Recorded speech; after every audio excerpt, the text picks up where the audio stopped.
You are listening to the Air Raid Hour with host Judge Mathis, dog, Tilt Money, dog, presented by the fine folks over at the Cover One Sports Network, dogs.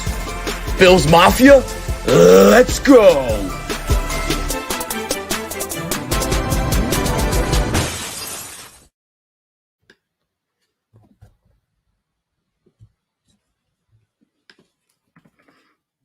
Is on mute right now. Something is jacked up with my. Can you hear me now? Yeah, you're good now. You're good now. Something's messed up with my stream. I always mess up the beginning, but in any case, no worries. Welcome into the Air Raid Hour.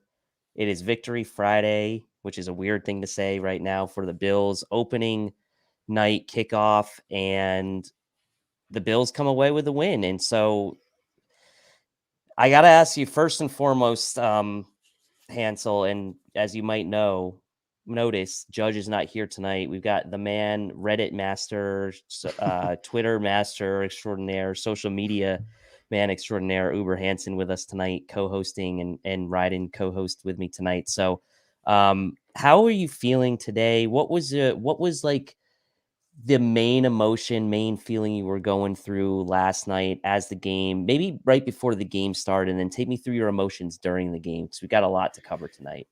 Yeah, I mean, I will say, as for today, I am emotionally and mentally doing well. I am physically struggling. As I told you before we kind of went on, the alcohol got the better of me last night, and I am kind of reaping the rewards of that today. As for yesterday, before the game, I go full panic mode before every game. Like, I'm bouncing off the walls, I'm like itching, I'm sweating, and yesterday was rough because every single time I looked at the clock, there somehow was 5-6 hours left. The clock was essentially not moving. I think about 20, probably 8 o'clock hit, and I was pumped. Like, all of a sudden the nerves went away, and I'm like, I get to watch the Bills play football today. And I mean, they came out like a flash of lightning. They played so well. And then mistake. And I was just like, this team is dominating this game, and they're finding a way to lose. So even at 10-10 at half, I was like, the Bills are clearly the better team. And then the second half happened, and it was just utter domination. And there was all these things that people had talked about during the offseason. You know, talk about, what is Von Miller's impact going to be? How is Gabe Davis going to do in the wide receiver 2 role? Like, how is Allen going to do in Dorsey's offense? I think we got a lot of those questions answered. So by the end of the game, I had all of those feelings. The Bills were 1-0. They went into the Rams' house and dominated them on national TV the night they dropped their Super Bowl banner, where Bills fans probably were heavier in that stadium than Rams fans. Like, it just was kind of everything I needed week one, or everything I wanted week one, regardless of outcome of the game, win or lose. I was pretty adamant going into it. It wouldn't change my perception of this team at all. Like, I know what this team is. Win or lose week one, it wouldn't have changed that opinion, but man, it feels good to get that win early. Yeah, and I will say, for me personally, I mean, I worked yesterday. I was trying to distract myself, as I told Steve on the pregame, and the closer we got to the game time, I was anxious, right? And I was anxious because it was a different level of anxious, or a different type of anxiety than I've had in years past. Maybe not so much the last 2 or 3 years, but in years past, opening week, whether it was a Sunday, normal slot, or whether it was some kind of primetime game, it was like the anxiety was more around, in the drought era, was like, let's not embarrass ourselves, and like, let's like maybe make a game of this. Whereas the anxiety now has kind of shifted to the anxiety of expectations, right? Of high expectations, and not wanting to disappoint on the high expectations, right? So it's almost the polar opposite of kind of what it was in the drought era for me. And so I was anxious, and I wanted the Bills to prove themselves against the Super Bowl champs Rams.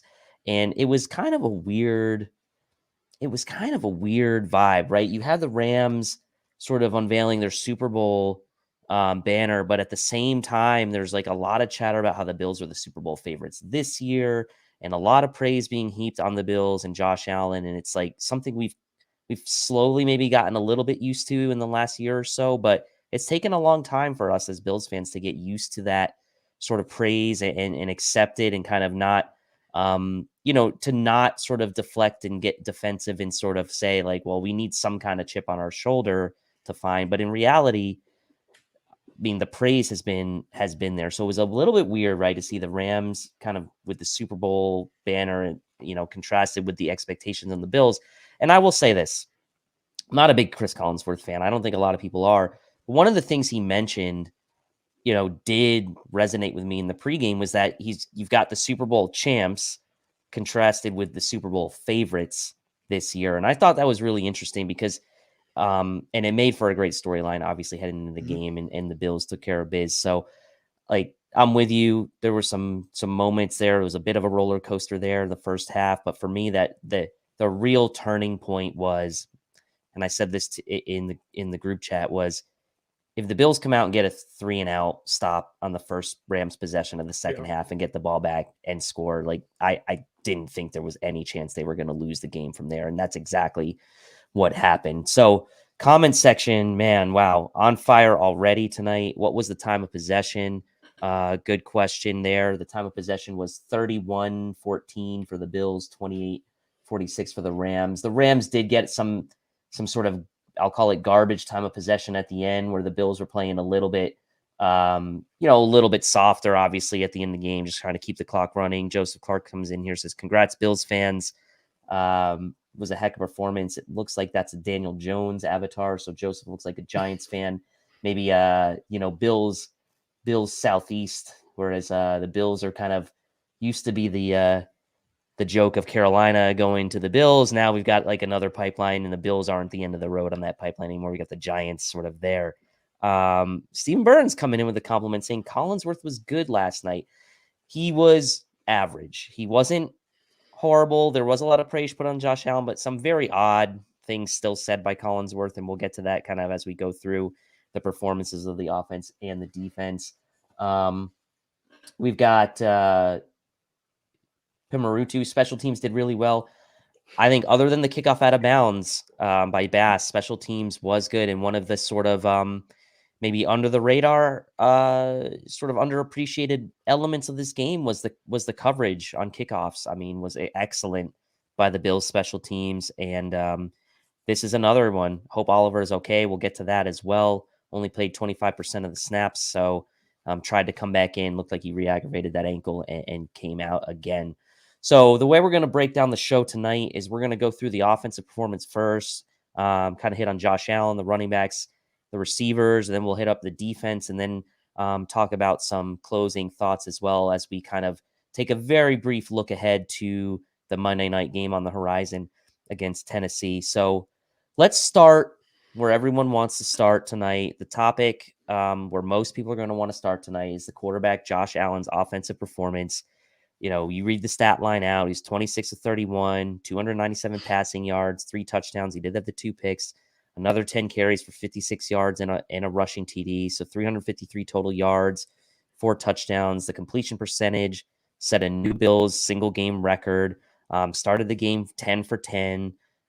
So, I mean, hard to put into words like to describe Josh Allen, which what hasn't already been said in the last 12 to 14 hours. But Hansel, how would you describe Josh Allen's performance last night? And is there an angle to this performance that maybe we haven't seen yet online? And I just want to get your thoughts on Josh's performance first and foremost. Yeah, so I mean, consumed a lot of media today talking about Allen, and I think the overwhelming kind of response was he absolutely dominated, but it's more people are like, how do you defend him? Like, what can you do to kind of slow him down? And the more and more I think about it, I've said this too. When Josh plays at his peak, and last night wasn't his peak, I don't think. When he plays at his peak, he's unstoppable. He's the best quarterback on the face of the earth, probably in NFL history. And again, I'm talking about when he plays at the very, very tippy top of his game. I'll say the one thing that kind of stood out to me last night was he was like killing them in the intermediate. Like he was finding Stefon Diggs within like that 5 to 10 yard range and just over and over and over again, hammering that spot. And that, to me, is so important because I think that's the one part of probably Allen's game where people would say, okay, you can kind of ignore that portion of the field and try to slow down his running. You can put your 2 high safeties deep, take away the deep pass, and then just try to force him to beat you in the intermediate. Josh showed yesterday you can't do that. And if you try to slow that down, you can't slow all the other things. Like, he's becoming indefensible. And I think last night we saw, like, if he's not going to throw it in that intermediate range, he's going to throw it deep to Stefon Diggs on the run where he's running 13 miles an hour and still throws the ball 53 yards in the air. Or he's going to run it and stiff arm your guy in the face. Or he's going to juke a defender out of their shoes and Michael Jordan into the end zone. Like, he's at a point right now where it's silly to watch at points. It's incredibly entertaining to watch. And I think the rest of, like, the NFL and all the media people that even hate on Josh Allen are coming to a point where they say, yeah, this guy's special. Absolutely special. First quarterback in the NFL with 290 plus passing yards, 3 TDs, 40 rushing yards, a touchdown, and 80+% completion percentage in a single game. I know that's a roundabout way to get yourself a first, but hey, it's all impressive. And I agree with you. That intermediate passing game from the get-go was available. And the ball placement, right, on some of those throws where he had to kind of throw it outside of 2 defenders, throw it behind the guy intentionally. I think it was McKenzie or might have been Diggs to get that one pass in there to make the, to make the completion.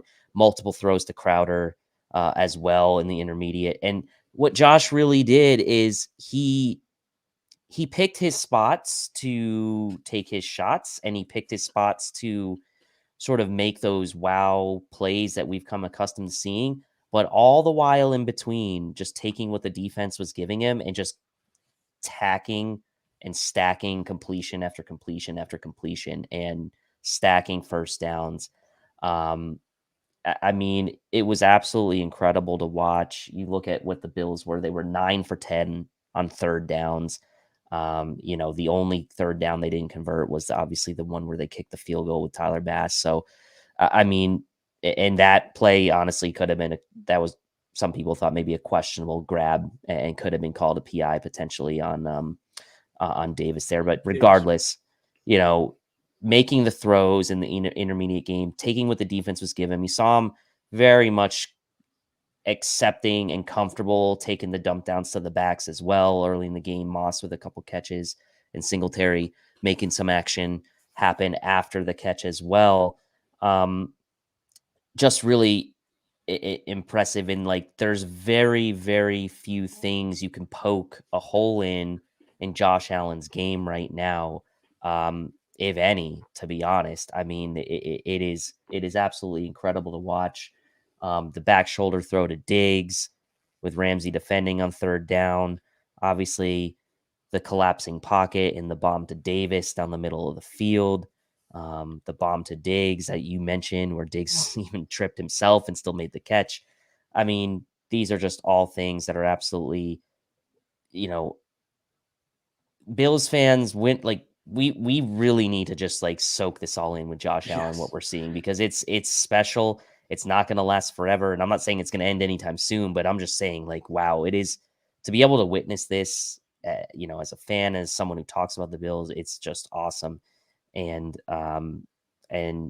so, yeah, that's kind of where I'll leave it. Any final thoughts on Josh's performance before we move on to the backs? Yeah, I'll just add in like 2 more quick points. So one is, I saw a kind of a growing narrative today was people have constantly compared Allen to Cam Newton because of the running style, the physical running style. And a thing I kept hearing over and over again today is we have to stop comparing those two because it's completely disrespectful to Josh Allen. And it's crazy to hear people say that because you're talking about Newton, who won an MVP, brought his team to the Super Bowl. Like, it's now disrespectful to compare Josh Allen to a previous MVP because of who he is. He's essentially this hybrid of so many different players, and I think it was not Collins, or one of the announcers said he's one of one. Like, we've never seen this before, and I think that's kind of become obvious yesterday. The one thing I did want to say is, he threw 2 interceptions. We know that one interception was not his fault. You're right. He hit McKenzie in the hands. McKenzie has to catch it. I will say, at the end of the year, the MVP voters aren't going to remember that McKenzie didn't catch that ball. They're going to look at his stat line and say he had 2 interceptions in week 1. His total interceptions, or whatever they are, And when we're talking about MVP voting, which I think is something we're going to probably hear a lot about, MVP Josh Allen this year, I just quickly pulled up some stats. The last 10 MVP quarterbacks averaged 7.3 yards per touch, had a touchdown on 7.12% of their touches, and a turnover on 1.54% of their touches. Comparing Allen, his yards per touch in game one was higher at 8.9. His touchdowns per touch was way higher at 9.3%, but his turnovers per touch was 4.6%. So again, like, I know it wasn't his fault, like that interception wasn't his fault, but when it comes to voting, a lot of that is probably going to come down to box scores at the end of the year. And when you see someone like Aaron Rodgers, who's probably going to throw like 6 interceptions all year, it Yep. doesn't really matter that it wasn't Allen's fault. Yep. That interception still applied to him. Yeah, and I think that was a great point about him being one of one, and like all these people trying to make these comparisons, and even Collinsworth was like, he's doing, X like Brady and Y like Manning, and then Collinsworth made the comparison of the pump fake like Big Ben. Like he's got all these traits if you're building a quarterback, and it's honestly like the best of every quarterback. So like, what does that say about Josh Allen? Like he's one of one, and I think obviously if he continues on this trajectory, I mean, he's going to be talked about as one of the best athletes to play the position of all time at the end of the day. Now, the accolades that kind of come along with that and Super Bowls and things like that will kind of place him in the, in the tiering or whatever when we start to talk about the all-time greats. But as far as like ability and what he brings to the table at the position, there's really not much to compare him to. So, yeah, simply incredible. And on the Cam Newton thing, just really quick, people I also saw the comparison of saying like, well, you need to save Josh Allen. He shouldn't run so much. Look what happened to Cam Newton. But in reality, Cam Newton's career kind of ended because of his shoulder and his throwing. It wasn't because of his running. So I think we need to be careful about saying things like, well, if we look at what happened to Cam Newton, his career ended, or like, well, no, his career really ended because of his shoulder and he couldn't throw anymore. It wasn't because Cam ran a certain way, because in reality, Cam's running was part of his game and a huge part of it, just like it is for guys like Lamar and Josh. But it was really not the main reason that his career kind of ended, or I guess he didn't technically retire yet, but pretty much his career is over at this point, right? So in any case, moving on. All right, let's talk about the backs, because it was quite interesting, right? I mean, Singletary comes out of the gate looking pretty good. The Bills try to mix in a little Zach Moss, made a few, receptions. James Cook, obviously with the fumble on his first touch of the game. But going through the quick sort of box score statistics here, Singletary had 8 carries for 48 yards, 6 yards per carry, chipped in another 2 catches for 14.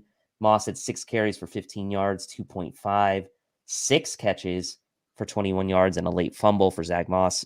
James Cook, 1 carry, no yards in the fumble, 3 total snaps for James Cook. So I guess my first sort of thought on the running game is I really liked some of the new things that the Bills were doing in the running game, some of the tosses, right, that you would have seen from like a Kyle Shanahan style offense, as the guy Eric and Pro Ant were making those comparisons, and running to the left side, right, behind Dawkins and behind Saffold really was successful for a better part of this game. But as far as the running back sort of,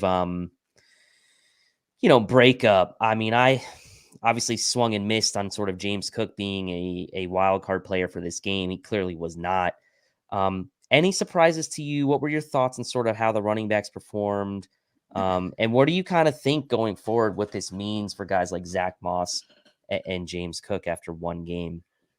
Yeah, I mean, the surprise to me was that all of them were active. Like, the Bills don't activate 5 running backs, and when I say 5, I'm grouping Tywan Jones and Reggie Gilliam in there. Last year, they only did it one time, so it was weird to me that they did all 3 of them for this game. But lo and behold, they did. I will say, Sean McDermott hates fumbles.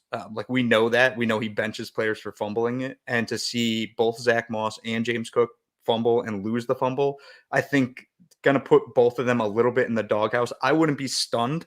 I know this will piss people off. I wouldn't be stunned if James Cook is a healthy scratch next week and Khalil Shakir gets the start or gets the activation. to me, Devin Singletary is far and away the best running back. He's the clear RB1 to me. He's been the clear RB1 to me since his rookie season. I really don't understand the fascination with trying to find somebody to replace him. I know next year we need to do that. He'll probably won't be a Bill, but this season, I watching last game, I don't know how we can watch it and say he wasn't clearly the best running back. So for me, if anything, I'd expect him to get more of the playing time, more snaps, not split with Moss and Cook. And I agree. I mean, Singletary, I think those sweep plays actually, like those toss plays, really kind of fit his style right now. I mean, he's getting ahead of steam. He's finding that one hole, and he's hitting it hard, right? He's running with purpose. He's got that great balance that we know he's always had. And he, after first contact, is usually generating a couple extra yards. And he did that again last night. His balance has allowed him to do that. And he has sort of shown that he clearly is the best running back on this team, whether it be sort of through the latter stages of the past season, and even really for most of all of last season, and into through one game, this season. And I don't mean that in the sense that like we should just completely write off like a guy like James Cook after one game. That's not what I'm saying. But in crunch time and when it matters, I think you're going to see Devin Singletary in the game.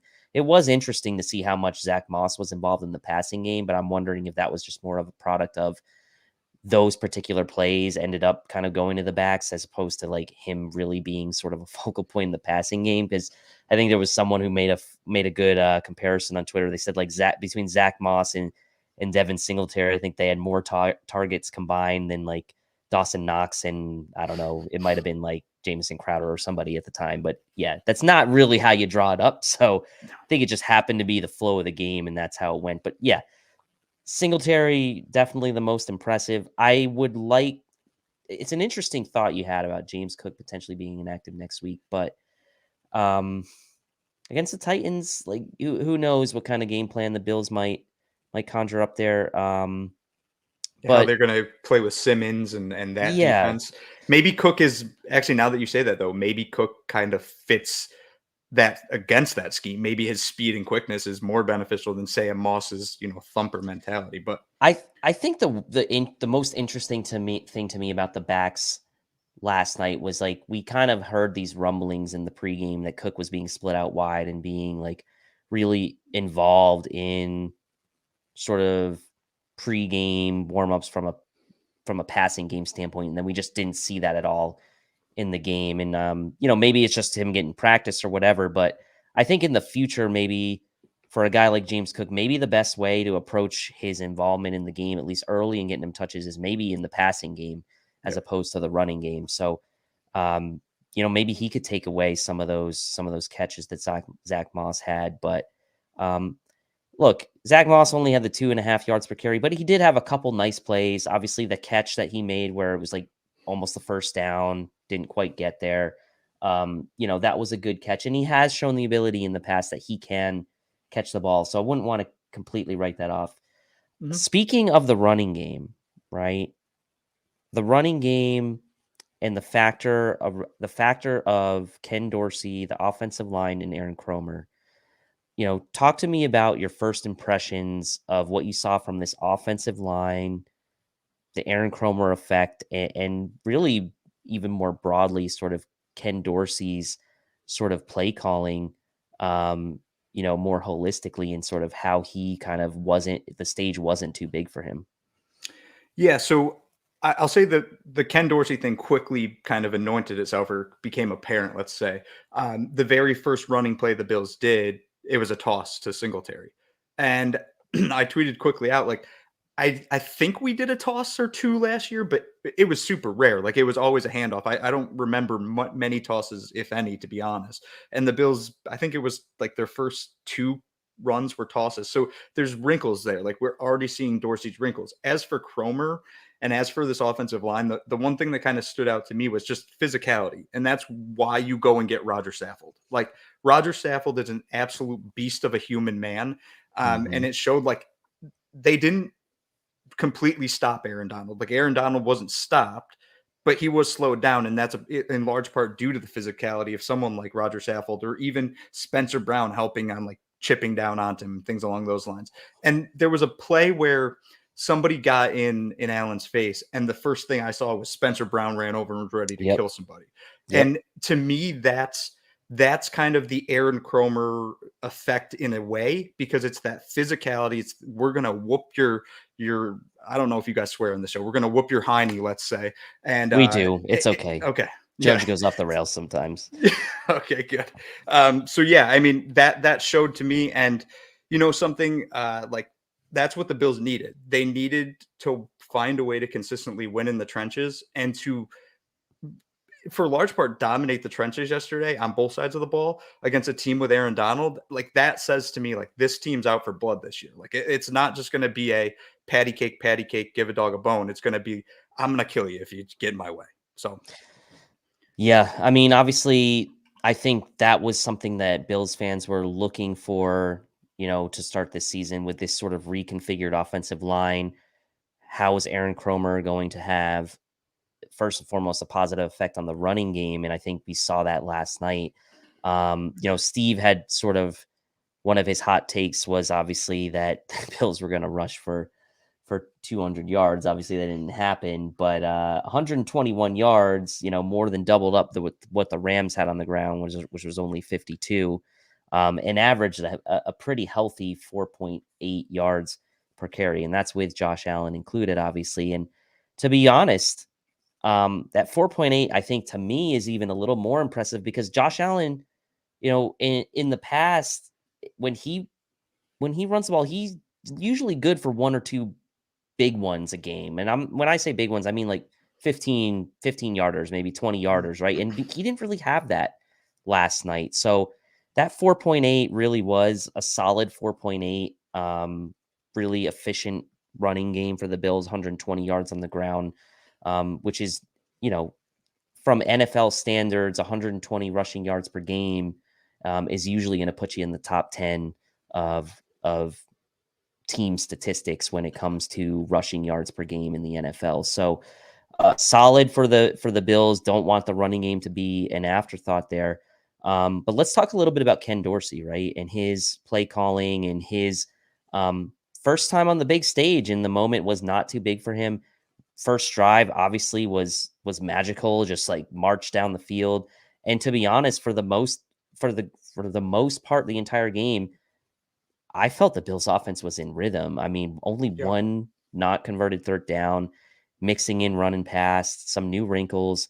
And I felt I was very impressed after one game with Ken Dorsey. And so curious to get your thoughts, and curious to hear what the comments section has to say about Ken Dorsey as well. So I'll say Ken Dorsey, as an ex-Yankee fan, I won't get into why I'm an ex-Yankee fan, but nonetheless, as an ex-Yankee fan at the time, a lot of people talk about your Yankee moment when they get a new player. Like you have to have your Yankee moment, whether that's a home run in the bottom of the ninth, like down by a run with 2 outs or whatever. I thought Ken Dorsey's Yankee moment, or Bills moment, came on the very first drive with that play to Gabe Davis. Like it was just a perfectly designed play where they said, all right, put Gabe Davis in motion. He's going to come down. He's going to put a little bit of a block on. I don't remember who he put the block on, but he's going to put a block on a player, and he's going to bounce out. And then essentially what they said is, Josh, if he's open, throw him the ball. If not, run for the first down. So it was this perfect play where Dorsey's like, if it works, he's wide open. It's a touchdown. If it doesn't, trust Josh Allen to get the yards. And to me, I saw that and I said, yep, I can trust this guy. And that's not to say there won't be bumps in the road here over the first few weeks, over the whole entire season, as Ken Dorsey gets more and more into this game flow and setting teams up. Like I expect a few probably hiccups here and there. And I will say, at times you saw Josh Allen pointing to his helmet, like, come on, give me the play. Give me the play. That's what I thought he was doing, at least. So I do think that needs to probably be cleaned up. But as far as your first game against the defending Super Bowl champs in their house, et cetera, and also let's not discount the fact that this is a good defense. It's not a bad defense. No, the Rams defense is very good. I mean, they have maybe three future Hall of Famers. Aaron Donald, one of the greatest defenders of all time. Bobby Wagner who was second team all pro last year. He's not just like he's 32 years old, his career's over. No, he's still very good. And Jalen Ramsey, who got absolutely shredded last night, but he's a very good corner. So at all three levels, they have a superstar. And the Bills just said, we'll get what we want when we want. Just absolutely great game by Dorsey. Yeah, the one thing that I was wondering about during the offseason with Dorsey is like, what would his confidence level be? Would he feel the pressure at all, right? Knowing that how good the Bills offense was last year, Brian Daboll leaving, how much pressure was going to be on Ken Dorsey's shoulders to kind of continue this offensive juggernaut that the Bills have built. Now, obviously, Josh Allen takes a ton of pressure off of Ken Dorsey just by his innate ability, but Ken Dorsey still got to call the plays and call the game, although Josh obviously can audible and things like that. But I mean, there was pressure on Ken Dorsey to kind of come out and perform, especially in this first game on the national stage. And like you said, like it's not going to be perfect every game. No coordinator's perfect. I mean, we've seen so many instances in the past where like even guys like Andy Reid get into trouble with their play calling as one of the best ever, and just you have bad games. It's going to happen, but this has got to be a good confidence builder for him to know like, hey, I'm doing the right thing. My approach is going to work. This can be a really special year for this offense with this combination. So just really, really impressed with Dorsey. Any final thoughts on the running backs before we get to the receivers? No thought, not another thought on the running back, but I think you brought up a good point too, about Josh Allen audibling. Like as you get longer and longer in your career, your capabilities of audibling become stronger and stronger because you gain the trust of your coaches and you learn the game more. And I think we're seeing that more and more with Josh Allen because we're hearing it from the players. Stefon Diggs touchdown. He literally said, that wasn't the route I was supposed to run. Josh just told me just run. And so Josh saw something. Like he's not just telling Diggs, just run. I'm going to throw you the ball regardless of the coverage. Like Josh saw something and was like, let's take advantage of it. So I think it makes Dorsey's job way easier to have what's now a seasoned veteran at quarterback and also a guy that, like we said, is one of one. Even if you call the wrong play, he'll stiff arm a linebacker or a safety and get you an extra 5 yards. Yeah, 100%. Totally agree with that. All right. Rounding out the offensive side performance, we'll talk about receivers and tight ends really quick. Diggs obviously led the way with the 8 for 122 and a touchdown, just roasting Jalen Ramsey all night. Gabe Davis, what you would expect from a good offense's number 2 wide receiver in a game like this, 4 catches for 88 yards and a touchdown. Crowder 3 for 28. McKenzie 2 for 19 and a touchdown. Dawson Knox with a quiet game, only 1 catch for 5 yards. Stefon Diggs obviously was the guy sort of leading the way here, but Gabe Davis kind of set the tone early on that first drive. Diggs made a couple catches, obviously, but that touchdown play kind of got things rolling. And from there, Diggs kind of took over. It didn't matter who was covering these guys last night. It was Jalen Ramsey was like, what was he? The top 10 in NFL's top 100 list. He was like number 6 or something, like arguably one of the best, if not the best corners in the league. And it didn't matter. Like Stefon Diggs as an alpha going up against Jalen Ramsey as an alpha on his side of the ball. And Stefon Diggs won that matchup time and time again. And there's something to be said about Stefon Diggs. Like he has everything you want in a number 1 wide receiver. Great hands, great route runner. And one of the things that to me doesn't get talked about enough about Stefon Diggs is his toughness. I mean, this guy is willing to run any route. He's willing to take any hit. He gets up after every play. And you just have this feeling that like you get him the ball, good things are going to happen. He doesn't shy away from the moment. And a lot of players are really talented and a lot of receivers in this league are really good, but Stefon Diggs does not shy away from the moment. And his toughness to me is something we probably should talk about more, and just absolutely roasted Ramsey all night. Davis, obviously, with the 2 huge plays, the big touchdown on the first drive and then the bomb later in the games. And Crowder, honestly, for my money, made a couple really nice 3rd down conversions there. And then McKenzie had the touchdown. So Thoughts on the overall performance of the receiving group as what you expected? Any surprises? I mean, maybe one surprise is Dawson Knox only getting the one catch for 5 yards, but what did you think of the receivers and tight end performance last night? Yeah, honestly, I was surprised that Diggs had the game he did. I agree with you 100%. Diggs is an alpha, Ramsey's an alpha, but when a corner like that goes up against a wide receiver like that, it's not 8 catches for 122 yards and a touchdown. It might be 3 catches, 40 Yep. yards, maybe a touchdown sprinkled in there. Yep. This wasn't that. Like Diggs kind of basically sent a message to the NFL that you can't single cover me. Do not try to single like for the rest of the year, it doesn't matter what corner the Bills are playing. You have to bracket Diggs. Like you have to have 2 guys on him at all times. And if you don't, he's going to put up numbers like this, if not better, because he's not going to play another corner like Ramsey this season. And so to me, this is going to bode well for the future Bills for the remainder of the That's a good season. point. Yep. But last night you could also see like there's a couple videos that kind of have surfaced. There's one him on the sidelines and he's just going off. And the way he's kind of worked up, he's swearing like they didn't know what they were getting into. You can tell that like he came into this game probably hearing people say, Ramsey will shut down Diggs, so the ball is going to have to go to Davis and Crowder and McKenzie. And Diggs said, "Nah, I'll take over this game." So as far as the receivers go, I mean, Diggs surprised me just because of how dominant he was. Davis is exactly what I expect the entire season. He's going to have big plays. He's going to score touchdowns. Crowder looked to me like the slot receiver. Yep. We'll see if that holds or if it's still going to be a split between him and McKenzie.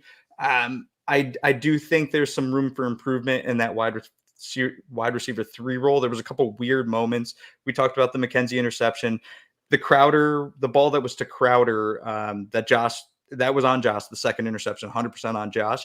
But Crowder had so much room to keep running, and he slowed down before Josh threw the ball. It's like, why isn't he running to the open field? So things like that will get cleaned up.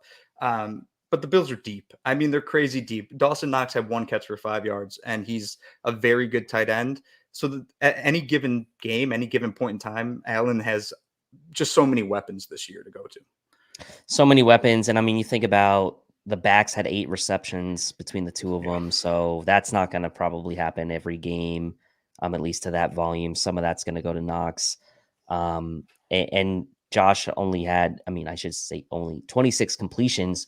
For him that's not a big number for Josh when you think about it, 26 completions. I mean, he's had plenty of games with 30 plus completions. So just super efficient, and the backs being involved sort of probably maybe took away a little bit from Knox. But I also thought that, and obviously he didn't get injured, but that horse collar or whatever it was on Knox early in the game was very awkward, and I was worried that he might have gotten hurt on that play. He obviously didn't, because he played the entire game essentially. He played 86% of the snaps, but I don't know. It just looked awkward to me. I'm not trying to like create any kind of conspiracy theory, but yeah, the receivers. Yeah. I mean, like you said, Davis is going to be the guy to make the big plays. I personally in the pregame had said that Davis was going to be the take me higher player of the game, because I thought that for those reasons that Ramsey would kind of limit Diggs, not completely shut him out, but limit him. And that was going to open things up for Davis. But honestly, both of them performed excellent. And Davis did, like you said, like he's going to be like the high yards per catch guy. And I was texting my friend and he was like, why don't they send Diggs deep anymore? And I was like, oh, well, Davis is kind of like the downfield guy now. And then like Davis had the big long catch, and then Diggs, sure enough, like later in the game had one. And so I was like, I guess they both can be downfield guys. And that's the beauty of these receivers and Davis and Diggs, is that, it's not Diggs isn't like a Tyreek Hill or a Robbie Anderson or someone who's like maybe like a straight line downfield threat guy, but he can do it in spots, right? Just like Gabe Davis can kind of roam the middle of the field as well in spots. Like these guys can do a lot. And Diggs did have a few snaps from the slot as well. Yesterday they worked him a little bit. He was predominantly working on the outside, but they were being a little creative where they were lining him up as well. So that was nice to see as well from Ken Dorsey. So good game overall from the receivers. And so I mean, that pretty much covers the offense. Any final thoughts generally on the offense before we switch over to the defense? Yeah, I mean, the Bills won by 21 points and they had 4 turnovers. And that has to be cleaned up. You're not going to win every game. You have 4 turnovers. I think, forgot what guy tweeted it out. The Bills are just the second team since 2014 to have 4 turnovers and win by more than 2 scores. I think something like that. So that needs to be cleaned up. I'm not really concerned because I expect that to be cleaned up. Some of those plays were fluky, like the McKenzie interception was fluky. It is, to me, it's on McKenzie. You got to catch that ball, but still it popped right into the defender's hand. So things like that kind of bothered me. But other than that, I mean, you're watching arguably the best quarterback in the NFL throw the ball to arguably the best, if not one of the best wide receivers. You have a great wide receiver too. You have a great tight end. You have a good offensive line. Maybe for the first time in Allen's career, this offensive line looks good. And I think that this offense is just going to hum all season, especially if Dorsey keeps calling plays like this. It's going to be really hard to stop this offense.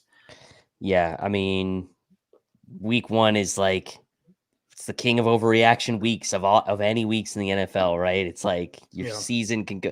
I like what you said at the beginning, right? Your perception wasn't going to change, and one way or the other. But I will say this, like, my perception probably wouldn't have changed to the negative, but I will say I am even more encouraged potentially by the offense after what I saw last night, especially with some of the question marks around, like, how is Ken Dorsey going to do? Like, how is Stefon Diggs going to be against Jalen? Like, we had some of those questions answered, and as well as the offensive line and the run blocking, Devin Singletary, et cetera. So does give a lot of good positive momentum heading into the future games. So transitioning now to the defense, and we're going to start with obviously the stars of the show last night on the defense, and that was the defensive line.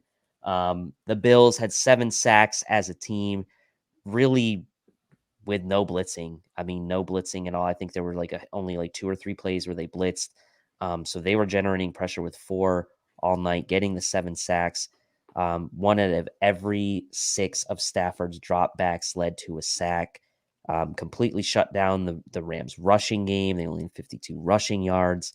Von Miller in his return to LA, showing up in big moments as we all hoped he would, led the way with 2 sacks, Rousseau with a sack, Epinesa 1.5, Basham with the sack and the pick, and Jordan Phillips with 1.5 sacks. So all of the 7 sacks from the Bills defense coming from the defensive line. So give me your quick, reactions to the defensive line, Von Miller, and their performance last night.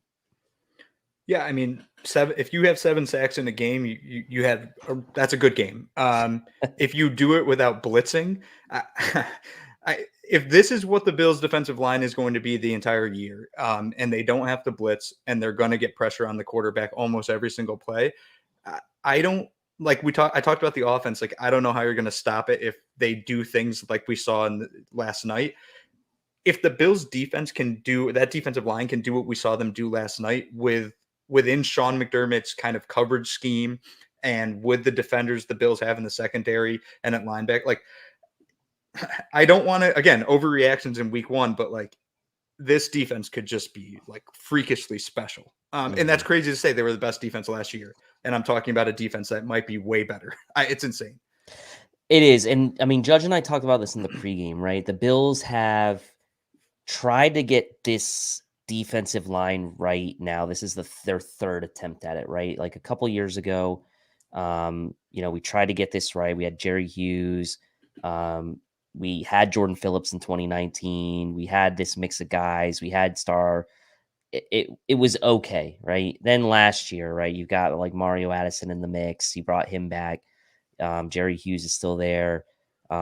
You get rid of guys like who is it, Jefferson, right? And you get rid of guys like Vernon Butler, and it's still not quite there, right? Like it's very good, still not quite there. And then this year you retool it again, right? And you say, okay, well, we drafted Rousseau last year. We drafted Basham. We're going to retool again. We're going to let guys like Addison and Hughes go.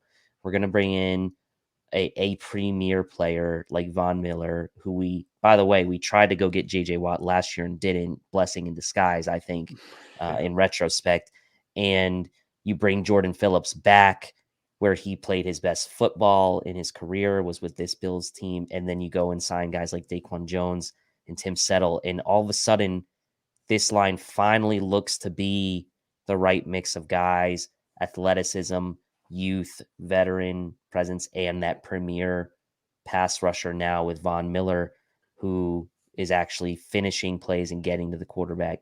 Um, it it it really is, and we've heard about the reports throughout camp how dominant the Bills' defensive line was. We remember early in training camp the reports were that they had to kind of uh, stop plays because the defensive line was creating too much havoc on the offense. And so it's great to see that play out in a real game against a real opponent. And, we did talk about that the Rams offensive line is maybe average, not even average. Like, it's not a great offensive line losing Whitworth, but Noteboom was a good player that they brought back, and they were praising him a little bit on some of the plays, and it's not a bad offensive line, but the Bills defensive line just absolutely wrecked shop. Yeah, and I'll say the Whitworth loss as well as the Austin Corbett at right guard were big losses for the Rams. Yep. So I think they might struggle a little bit this year because Stafford's not really that young when it comes to moving with his legs. He can, but he's not.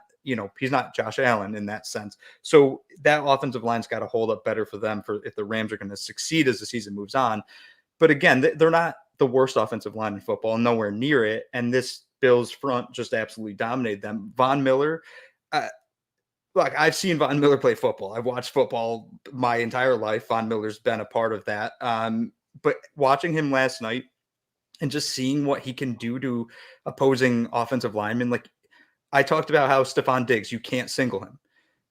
Von Miller, you can't single block. Like, you can't put just a left tackle on an island and say block Von Miller. You're going to have to put a running back or a tight end over there to try to help. And Miller absolutely dominated. But the guy that really impressed me the most was Jordan Phillips. When he left the Bills after his 9.5 sack season, one of the knocks on him that I saw a bunch of the Twitter nerds or the advanced analytics guy saying is he lucked into a lot of his sacks. Like, sacks are a regressive statistic. He's really not that good. And lo and behold, he didn't actually play well in Arizona. I will say last night, he did not luck into any sacks. He was making, like, his hands were filthy. He had a spin move. He was all over. Like, he was dominating the people that were in front of him. And Jordan Phillips to me was like, DT 3-4 at best. And to see him, who could go play for another team and be their number one defensive tackle, or their number 1-2 defensive tackle, and he's really a backup on this team, it's like just riches everywhere for the Bills. That their depth's insane, and Jordan Phillips is just a part of that. It really is. One negative part, I guess, of the defensive line story last night was Ed Oliver injuring his ankle. Only played 17 snaps, injured his ankle, came out of the game, tried to come back in, did come back in, and then sort of immediately went back to the sideline. So the good news there is that he's got some time to rest up before the next game.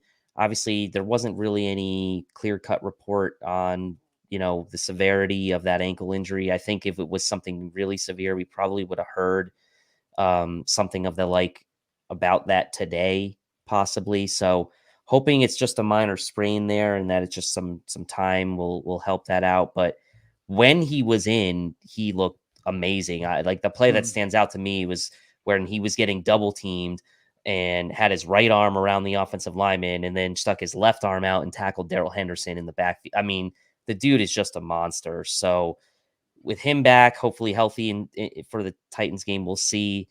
But to your point, the depth of this Bills defensive line now kind of gives you confidence that should, Ed need to miss a game, let's say, and he needs to get ankle right. Like, you don't feel overly worried as you may have in years past when you're like, oh crap, Vernon Butler's coming in the game, or or something along those lines. So let's hope Ed's back. We're going to need him against the King Henry, but that's really the only negative I can say that came out of this game for the defensive line. Yeah, I mean, I'm right there with like everyone kind of had an impressive moment, or they didn't look bad at any point. And like Daquan Jones, he's not going to fill up the stat sheet all year, but he was soaking up blocks, which frees up the linebackers. So it looks like the Bills finally figured something out that they've been trying to figure out, for years and years now. This defensive line might be absolutely dominant and a legit defensive line in the NFL. 100%. On to the linebackers, who I thought actually played really well. I mean, Tremaine Edmonds, 7 tackles, 4 solo. Milano with the hit stick, obviously got a lot of attention. 5 tackles, 3 solo. The defensive line really bringing out the best in these linebackers, which we had hoped for based on this retooling of the defensive line. Bills really stayed in nickel for most of the game. Linebackers running free. I thought, and I haven't obviously gone back and rewatched the game or any film yet on this, but first watch of the broadcast, it seemed to me like Tremaine Edmonds was playing fast, and he was coming up and making tackles, and he was decisive. And that's the word that kind of came to mind to me when I was watching Tremaine Edmonds last night. He seemed decisive and a little bit of swagger from Tremaine. And he's not usually the type that really shows a ton of emotion. That's not really kind of who he is. He's more of just like I'm going to do my job type of guy. But a few moments last night where you saw a little bit of emotion out of Tremaine, and I like that coming from him. And I thought that the linebackers played really well. There were a couple unfortunate plays where I think they had the Rams stopped shy of first downs, but they kept the plays going, and they eventually kind of pushed them over the line. But really quick on that, did it seem to you like they were very loose with letting the plays go when the Rams were running the ball, and very quick to blow the whistle when the Bills were running the ball and trying to get extra yardage? I don't know. Maybe it's a conspiracy theory of me, but I felt there was a difference in how the treatment of the whistles there. The whistle was kind of odd. The officiating, I will say, wasn't awful yesterday. Like, there wasn't many plays, but there was some weird moments, and it's like, this is a little like I honestly think that was I forgot when it was, the clock ran out. I thought that should have been called. Yeah. It wasn't, and I see people defending it. They're like, well, the refs got to look up at the clock, then look down at the ball. Like, they don't have, like, that takes about a millisecond to do. Like, call it if it's at 0. But yeah, the whistles were a little odd too. Yeah, I noticed that as well. What did you think of Tremaine and Milano? Because obviously they were pretty much, in the game for its entirety. You look at the snap counts. Tremaine 99%. He only missed 1 snap. Milano, same thing, only missed 1 snap. So I mean, it was them the entire game. They were pretty much in nickel the entire game, and that was mentioned many times on the broadcast as well. But any thoughts on the linebackers? I guess for me, it was like, when you're not talking about linebackers, it's maybe a good thing because, like, they're not giving up big plays in the passing game or what have you. But any thoughts on the linebacker play from last night? I love the adjective you used for Tremaine Edmonds, decisive, because that's been one of my biggest knocks on him over his first few years in the league. And I think Edmonds is a good linebacker, but there's points where he seems to be just delayed a millisecond. Like, it's just like, go, go, go, go. And for some reason, he's not full speed all the time. Yesterday, he looked decisive. And I think a lot of that should be credited to a Daquan Jones in the defensive line because of what they were doing in front of him. But Edmonds also, like, if he plays like that the whole year, it's going to be hard for even teams with a player like Derrick Henry to run on the Bills. And then you mentioned Matt Milano, who I very much enjoy Matt Milano. I like Matt Milano a lot. If you follow me on Twitter, you'll see a lot of reasons why. But when Matt Milano lays a hit stick, oh boy. And he did last night, really 2 times. He hit the guy in the backfield. And then on the 4th down conversion that Cooper Kupp had, like, Milano lit him up, and then Kupp just kind of fell forward after a bunch of people kind of ping-ponged him around. But Matt Milano quietly may be the biggest hitter on this team. Maybe not quietly. Like, he is the biggest hitter on this team, I think, which is pretty cool to think about. Yeah, I mean, he was in there. I mean, like, Milano, to me, he's kind of like, maybe now with Jordan Phillips back too, but Milano was the guy that always played with a little edge to him, and he is a big hitter. And but he does it cleanly, right? Like he plays Yeah. with an edge, but he's not a dirty player. And so just want to make sure I'm clear on that. Like in no way do I think he's any kind of like dirty player, but he does have an Perfect edge to him. perfect form tackling. Like he is Yep. the definition of form tackler, which again, it's one thing to lay a hit stick when you just like drop your shoulder into somebody's helmet. It's another thing when you wrap the guy up and absolutely demolish him. And that's what Matt Milano does, which makes it to me even more impressive.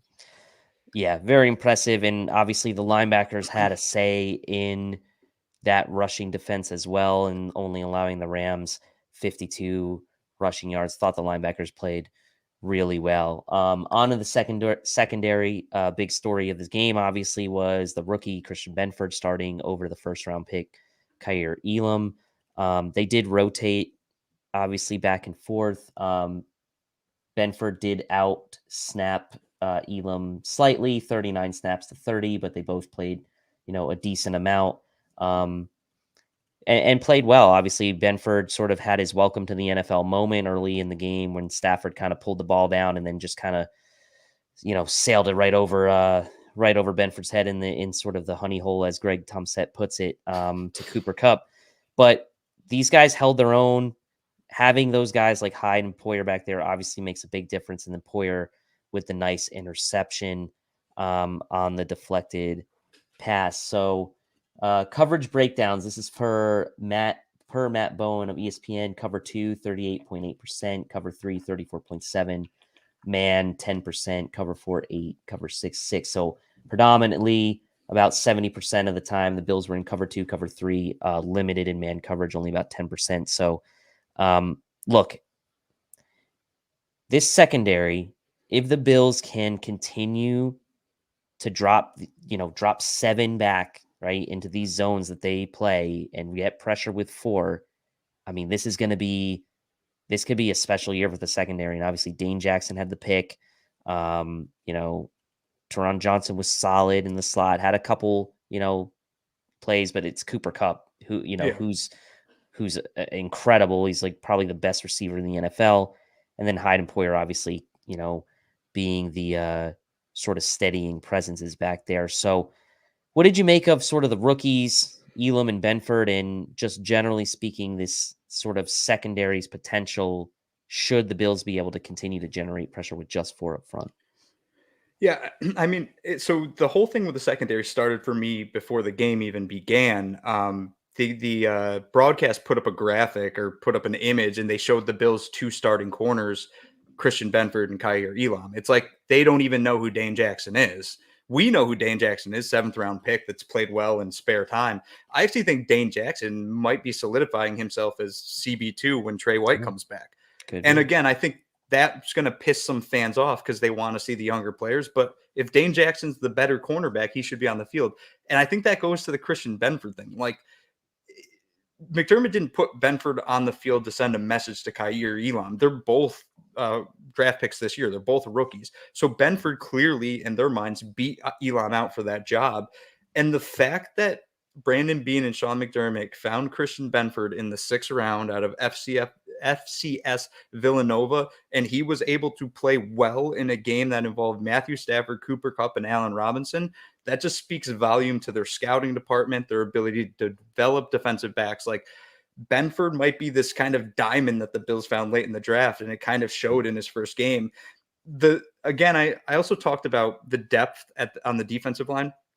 We're talking when Trey White comes back, we're talking about 4 outside corners the Bills have that probably could start on half the teams in the NFL, each of them. Mm-hmm. And it's just incredible to think about. And like you brought up the fact that if the Bills can drop 7 back into covers, like they don't have to rush, the send an extra blitzer. I don't know. You couldn't throw on this team last year when they couldn't sack the quarterback. How are you going to throw on this team when you have Von Miller in your face every play? Like Micah Hyde and Jordan Poyer might combine for 14 interceptions this year. It just, again, Matthew Stafford's not a bad quarterback. He's a very good quarterback. He had 1 touchdown pass and 3 interceptions yesterday. Mm-hmm. Like the pressure got to him, and the Bills DBs were where they needed to be. So Bills DBs were where they need to be. And if the Bills can generate pressure with 4, and as we know with Leslie Frazier's defense and Sean McDermott's defense, they are going to make you drive the ball down the field 10, 15 plays. They are not going to give up the big play. Yep. That's their MO. They keep everything in front of them. They're going to make you sustain drives. They're going to force you into 10, 12 play drives if you're going to score and hope that in one of those plays, you're bound to make a mistake. And if you couple that with the ability to just generate pressure with 4, you're going to see a lot of shorter drives from from opposing offenses. And we saw that a few times last night. Like that's the first drive to open the second half. Rams 3 and out. Von Miller creating, sacks, creating negative plays, creating very long third down and distance situations. Like it's going to be very tough for opposing offenses if the Bills can continue to generate that pressure with 4. And the secondary is going to benefit.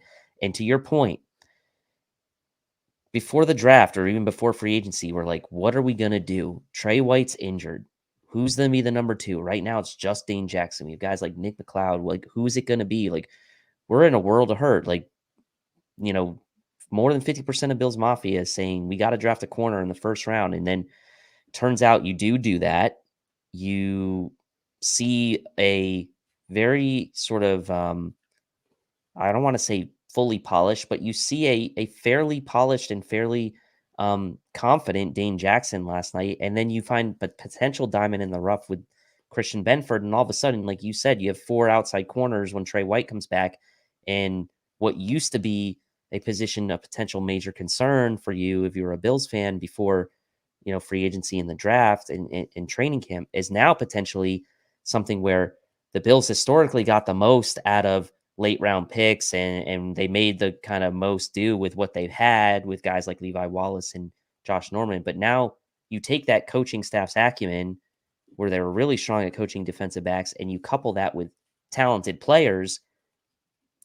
That's a home run to me. And you have a really high potential group back there. So I'm excited for the prospects of this secondary this year. And that's about all I can say about it for right now. Any final thoughts on the secondary before we quickly hit on special teams and wrap with our final thoughts? It's just like, it's incredible. We talked about the secondary and we barely mentioned Jordan Poyer and Micah Hyde because we didn't have to. Like they do their job so well at times that you don't even see them. But that's how good they are at their job. Like there's no deep balls. Like you can't throw a deep ball on them essentially. And then if you throw the ball in the realm of their vicinity, they make a play on the ball, even if it's not in the realm of their vicinity, all the way across the field, like Hyde did to Mac Jones in the playoffs last year. They're going to make a play on the ball. So, man, you're talking about 2 all-pros at safety. You're talking about bringing an all-pro back at corner. You're talking about 2 rookies with high upside. You're talking about Dane Jackson, who looks like he belongs. And then, again, we're talking about defensive line that just looks special right now. The defense is going to be unique this season, and somehow it could be, again, better than the best defense from last year. Incredible. And Jessica comes in with a super chat. Thanks, Jessica. We know you're always watching the Air Raid Hour, so we really appreciate it. She says, if we have 4 starting cornerbacks, this defense is set. And if you think about it, right, the Bills could, this whole thing with Trey White and him being put on PUP, and, there's a lot of reasons why that decision was made. We're never going to know like the full true reasons, but obviously we'd love to have Trey in the lineup. That we're never going to not say that. But this experience these guys are going to get these first 4 or so games when Trey comes back could end up being the best thing for this team in the long run, for this season. Getting these guys reps, getting them important reps, and then knowing, like Jessica says here, if we have 4 starting caliber corners, boundary corners at that, we are like in the 99th percentile of teams in that regard. So and White on PUP may be a blessing, as Jessica says. So all right, let's talk a little bit about special teams, because obviously we kind of talked a little bit at the beginning of the show. Good kick coverage, felt like teams play was really well done. Bass had the one gaff, the kickoff out of bounds, which really just came at not a great time because we had already turned the ball over. But 1 for 1 on field goals, snuck it in through, inside the right upright, made all of his extra points.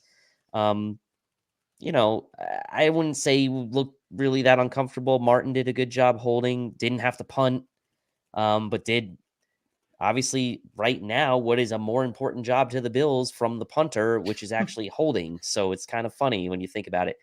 Crowder had the um, one nice punt return for 21 yards, looked very comfortable catching the ball and securing the ball in those fair catches. And that was obviously number one. You got to retain the possession. You cannot give the Rams or any team for that matter a cheap turnover. So Crowder looked very comfortable returning the ball. Special teams, any major thoughts for you stand out on special teams? For Tyler Bass, like his extra points sometimes look like they're not going, or look really close, like they're not going in. They're pretty tight to the thing. He didn't miss a single extra point last year during the regular season. So I kind of am growing accustomed to that. Like, oh my God, it's not going in, but I know it's going to go in. So Bass doesn't worry me at all. Sam Martin, like you said, this is the fourth time in 6 games that we haven't punted, which is absolutely absurd. That might be the most insane statistic of the night. But I did just a little math. Sam Martin was paid $13,176 per hold last night, so it's pretty good night holding. And then the last thing is Jameson Crowder. He didn't fumble punt returns, and to me, that's the biggest thing. I'll say this though. I will not be comfortable with a punt returner not named Micah Hyde until I see Crowder basically go the next 10 games without any, fumble or muff punt at all. Like if he can do that for 10 straight games, then I'll start to kind of be more comfortable in that situation. But I'm always concerned that that's going to happen just with the history of the Bills the past couple of years. Yeah, and I was telling Steve on the pregame, like, I don't care if you fair catch it every time. And I Yeah. honestly, I don't even care if you don't catch it. And even if it gets down to the one, like, I mean, you get the ball. Like, that's the thing. And I know, like, I'm being a little bit cynical there. Obviously, you don't want that to happen, but he did look comfortable catching the ball and receiving it. So again, if that trend keeps up, that's great. Will remain to be seen sort of what happens with Khalil Shakir. Didn't really talk about that too much, but him being an inactive, we did talk about it in the pregame. Maybe the Bills shuffle some things around. We did kind of at least think in our minds that this inactive list wouldn't necessarily be the trend for future games. So I do want to get your thoughts on that, right? The inactive list before we kind of wrap up here with our final thoughts. Do you see it as a sort of okay, it's going to be these guys inactive every week, or would you expect maybe a guy like Khalil Shakir to be active next week? Yeah, I think that next, like if I had to put money on it, I was forced to put money on it, I would actually put money that Shakir is active next week and James Cook is not. I'm not 100% confident in that bet, but I would make that bet if they gave me good odds. So I think you're going to see a little bit of fluidity there. I was stunned that they activated all 5 running backs. That's in quotes. Because they don't do that. So I wonder now, after the two RBs fumbled, if we're going to see some changes in the active inactive list moving forward. And I'll also say, we were talking about Trey White. There's 3 guys: Trey White, Ike Bacher, and Andre Smith. All 2 of them injured, 1 suspended. They're all coming back at some point. So when they do, that means the player's getting cut or waived, going to go to waivers, and then hopefully the practice squad, but that's also going to change this active inactive list as well. So I think it's going to be fairly fluid. But right now at the start of the season, I think you'll see. I don't even know how they get Quentin Morris in. Maybe Quentin Morris comes in, Balin Spector gets inactivated, something along those lines. But I guess we'll see next week, and it's going to be dependent on the team they're playing. Like maybe they see value in Zach Moss against a team that's weak on the up front, that they can kind of plow over some smaller defensive tackles. Maybe they see James Cook valuable against a team with a player like Jeffrey Simmons, who they can kind of run off the edge or something along those lines. So I'm not really sure where it's going to go, but I think it'll change a bit here moving forward.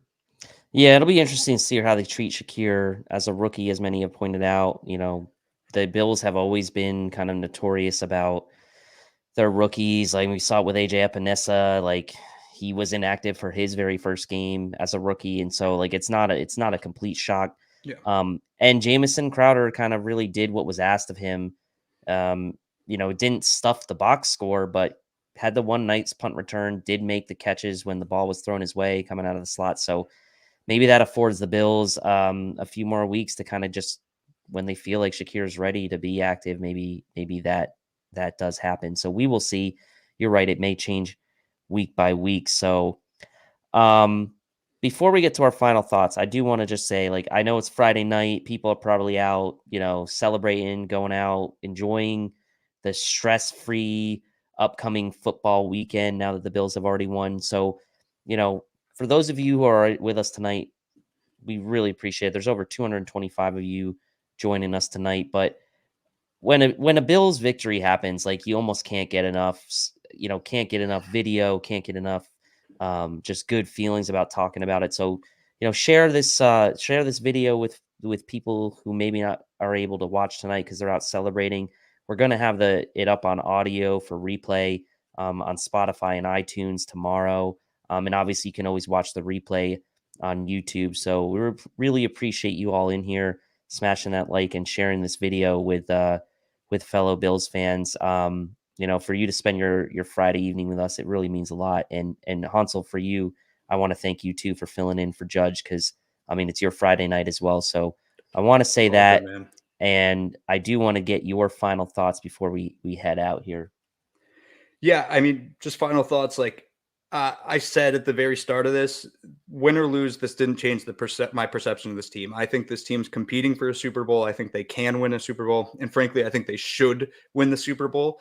For them to go and beat the defending champs, who are a good football team. I know there's some people now that are acting like the Rams are not a good football team, which is absurd to me. The Rams are a very good football team, probably still one of the best, if not the best in the NFC. And the Bills absolutely routed them. Week 1 can be fluky. But there was things this game you can take away and say, yeah, that's going to be good. Like Von Miller's good. We know that. We knew that before this game. We know that now. Josh Allen's good. We knew that before this game. We know that now. But little things like Roger Saffold and Jordan Phillips and Daquan Jones and Christian Benford and Kyrie Elam, like we got to witness those and just be warned to the rest of the NFL. So now I get to, on Sunday, watch very calmly all these inferior teams play football. I'll be watching Dolphins, Patriots. And I will say this, if the Dolphins lose that game, I'm going to be all over Twitter, absolutely demolishing that ridiculous fan base, because all the talk I've heard all year from them all offseason is we're coming for the Bills. And if you lose to that Patriots team, oh boy, yeah, I'm going to have a time with that. Yes. And just to wrap up here too, my final thoughts. Look, it's always great to start 1-0. Week 1 is full of overreactions. We know that's going to be the case across the league, but this isn't necessarily an overreaction to what we saw from this Bills offense, because we've seen them capable of putting together impressive performances like this, and to do it against that Rams defense is special on the road. When, to be perfectly frank, there was a lot of pressure on the Bills in this game because everyone's been talking them up, like leading up to this. They're the Super Bowl favorites. People have been praising Josh Allen, and it's gotten to the point now where the expectations that we have now permeated into the folks who talk about this on a national level. So the expectations are high. There is a lot of pressure on this team to win, and they handled that pressure amazingly well last night and did battle through some adversity, I might add. It wasn't a cakewalk the entire way. They were tied at halftime, and the Rams got the ball to start the second half. So it wasn't like the Bills didn't deal with some adversity last night, even though the final score was a throttling because of that dominant second half performance. So thank you all again for joining us tonight. Hansel, thank you for riding here with me tonight. Judge is probably sad that he had to miss it, but that's the life he lives. He's a man of mystery. So thank you again, everyone. And someone asked, when is the Titans preview show? There'll be plenty of Titans preview stuff coming from Cover One, probably starting as early as this weekend. So what I'll just say is enjoy the rest of the weekend of football, week 1, knowing that we've got that win in the bag, and hope all your fantasy teams win. And for Hansel and for me, thank you all. And until next time, go Bills. Go Bills. Are we having fun yet?